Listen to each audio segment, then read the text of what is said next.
continuité de ce que l'on a constaté déjà depuis plusieurs années, à savoir effectivement une forte progression de la variété des espaces de travail, mais aussi une prise en considération croissante des besoins des collaborateurs. Associé à une évolution du travail, c'est-à-dire effectivement toute la mobilité est un élément important dans le fonctionnement d'une entreprise, tout ça amène des réflexions de la part des entreprises sur le fait de dédier des espaces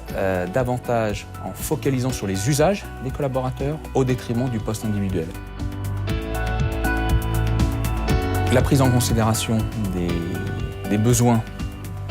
humains, des besoins des collaborateurs n'est en aucun cas un effet de mode. Et la tendance des entreprises, effectivement, c'est de travailler sur qu'est-ce que font les collaborateurs, c'est quoi leur activité, en tous les cas, de les intégrer très en amont. Il y a des objectifs de recherche d'épanouissement, des objectifs de recherche de performance, d'esprit d'équipe. Toute entreprise se pose des questions sur le fait de se dire comment je conserve mes talents, comment j'attire des talents, et au bout du compte, quelle image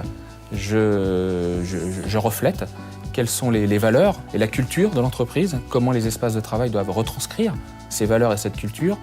pour conserver les talents, en attirer de nouveaux, être en lien avec l'image du cœur d'activité de l'entreprise. L'expérience de CDB nous a amené à construire un outil que l'on appelle WeSquare,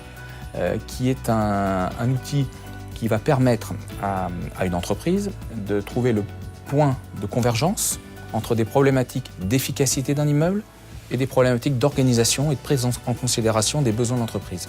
Un outil qui permet de rapprocher les intérêts d'un service de ressources humaines et d'un service immobilier ou de direction financière qui, dans tous les cas, dans un projet, ont souvent des intérêts qui divergent. En résumé, WeSquare, c'est le point de convergence des besoins des collaborateurs et de l'efficience des espaces de travail.